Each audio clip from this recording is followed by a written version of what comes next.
Discussão de casos clínicos na prática, é sobre isso esse vídeo aqui, colega médico. Se você não me conhece, meu nome é Vinícius Valença, sou médico pós-graduado em nutrologia pela USP, já atendi milhares de pacientes, já ajudei também milhares de médicos a atenderem pacientes, e eu tirei do meu grupo de mentoria um dos casos clínicos destaque na semana, que toda semana a gente discute casos clínicos lá nesse processo de mentoria e acompanhamento, e eu vou discutir com você esse caso clínico para que você também ganhe segurança nos seus atendimentos. Vamos lá, bem direto ao ponto. O caso clínico é de uma mulher de 31 anos que estava em uso de semaglutida, o famoso Ozempic, 0,25mg por semana. Estava se queixando de náuseas, dor em membros, cefaleia, redução da libido, dor lombar e maior apetite à noite. Tinha um IMC de 46,3, um risco cardiovascular elevado, percentual de gordura acima de 40, resistência insulínica, SOP e hipotireoidismo. Um caso meio bucha, né? Um caso meio complicado aí. Usava de medicações anticoncepcional, já fazia uma dieta hipocalórica, segundo o paciente, né? Tinha já uma realização de exercícios físicos, tinha uma exposição solar legal e tinha a dúvida de como substituir anticoncepcionais, como ajustar. E a dúvida do mentorado que enviou essa pergunta aqui foi como substituir esses anticoncepcionais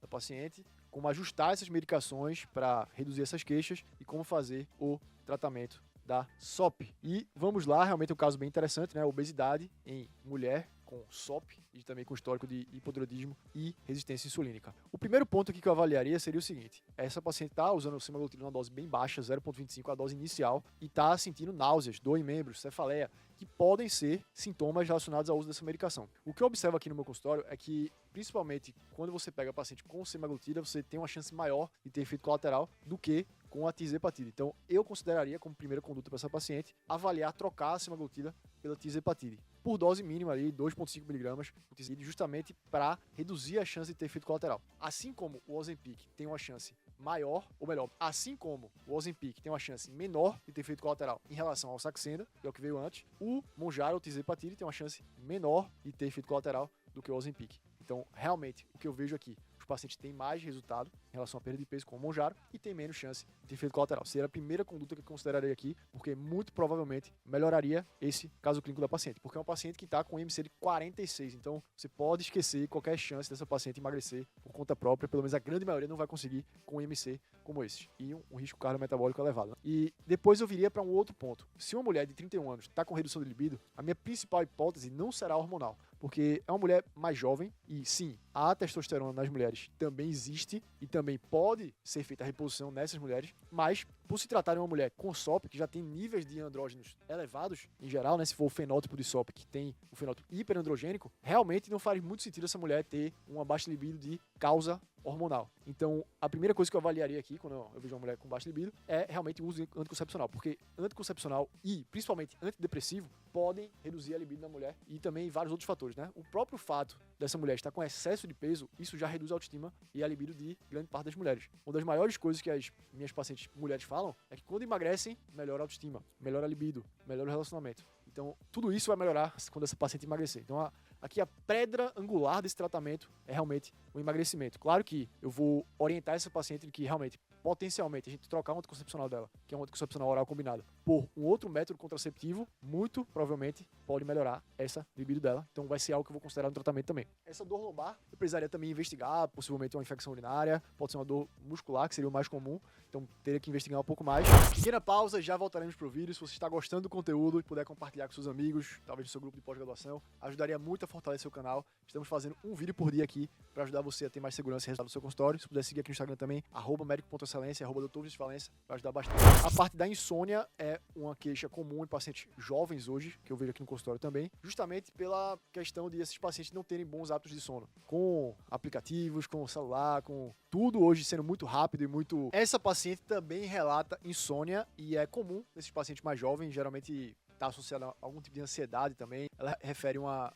maior fome à noite, né, um apetite elevado, e também isso é super comum, uma coisa geralmente está associada à outra. Quando você tem uma insônia junto com um aumento do apetite à noite, e se tiver também um quadro de ansiedade junto com isso e compulsão alimentar, uma medicação interessante para você fazer seria o topiramato, que é uma medicação que vai ter um efeito GABAérgico, relaxante, que vai fazer com que essa paciente melhore da compulsão alimentar e também melhore da insônia, também dá um paciente. Se não for utilizar, por exemplo, topiramato, pensando nisso, né, e também ajuda a emagrecer, um pouquinho só, mas ajuda a emagrecer. Você poderia pensar em alguma fórmula para ajudar essa paciente a voltar a dormir no horário certo, mas vou falar para você, 99% dos casos, paciente jovem, não tem nada que você precise fazer, não é nada disso. Você só precisa educar o paciente sobre como dormir melhor. E aí eu vou dar para você aqui 5 passos sobre como dormir melhor. Número 1, entenda o seu cronótipo. Fale para o paciente que ele precisa entender se é um cronótipo noturno, ou seja, se vai dormir ali naturalmente de meia-noite, 1 da manhã, acorda mais tarde. Se é um cronótipo intermediário, ou seja, se dorme em média 10 da noite, 11 no máximo,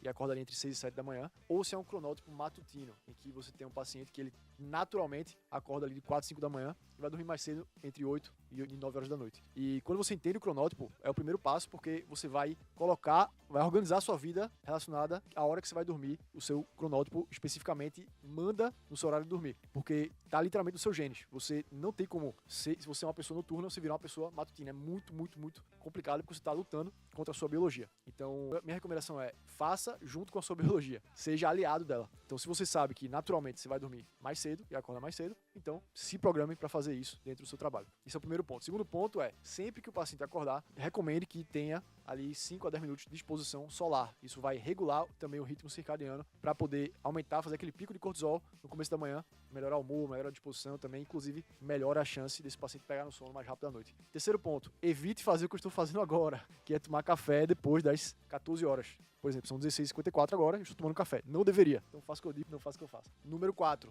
evite qualquer tipo de luz artificial no seu rosto à noite. Isso vai bloquear a secreção de melatonina e você vai ter mais dificuldade para dormir. E 5, evite fazer refeições muito grandes antes de dormir, porque isso vai fazer com que o seu corpo aumente de temperatura, isso vai atrapalhar o sono, né? Já tentou dormir alguma vez com calor? É praticamente impossível, porque o seu corpo precisa baixar a temperatura cerca de 1 grau Celsius para você conseguir dormir bem. E quando você se alimenta de refeições muito grandes antes de dormir, existe algo chamado efeito térmico dos alimentos, que realmente vai fazer com que sua temperatura dificulte a parte do sono. Então são esses 5 passos que, se o paciente seguir, ele vai dormir, mas, assim, claro que 99% dos pacientes, principalmente jovens, vai ter dificuldade de seguir isso, e você vai terminar passando alguma formazinha para ajudar também nesse processo. Pensando na paciente com SOP, com excesso de gordura e com obesidade importante, eu pensaria também no tratamento da inflamação subclínica. A gente sabe que o paciente que está com obesidade, ele tem aumento dos marcadores inflamatórios, PCF, fibrinogênio, a gente tem aumento de TNF-alfa, tem aumento também de homocisteína, e isso vai fazer com que esse paciente tenha a resistência hipotalâmica à leptina e insulina. E essa resistência hipotalâmica à leptina vai prejudicar a saciedade. A resistência hipotalâmica à insulina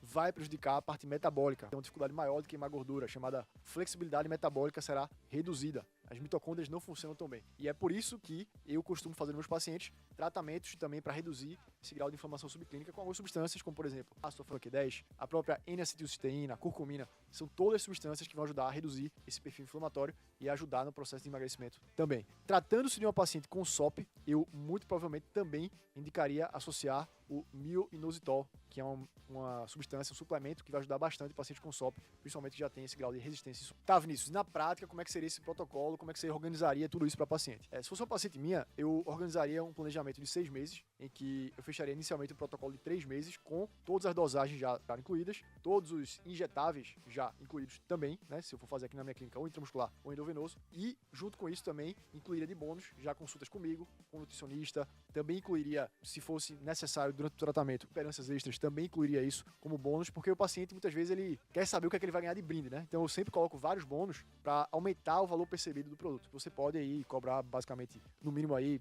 8, 9 mil reais, chegando até 20, 25 mil reais, dependendo do protocolo, dependendo do local que você atende também, né? Porque isso vai variar bastante. E fazendo isso, claro, quando você faz com que o paciente invista mais, ele vai ter uma maior adesão, vai ter um maior comprometimento. Nada pior do que um paciente que usa a medicação por conta própria, porque ele não vai ter nenhuma adesão, não vai ter nenhum comprometimento, e a chance de ganhar o peso de volta é praticamente 100%. Eu, pessoalmente, nunca vi um paciente que chegou pra mim, doutor, eu usei o Mounjaro por conta própria, emagreci e nunca mais ganhei de volta o peso. É praticamente 0% a chance disso acontecer. Mais cedo ou mais tarde, o paciente não conseguiu fazer o acompanhamento, não construiu os hábitos necessários, então ele vai provavelmente ganhar o peso de volta. Então, esse foi o caso clínico, bem prático. Se você gostou desse estilo de vídeo, comente, deixa aqui nos comentários que eu vou fazer mais. Não esquece de se inscrever, clicar no sino, me seguir aqui no Instagram, @medico.excelência, para ter acesso a conteúdos direto ao ponto e práticos como esse, para te ajudar na sua carreira.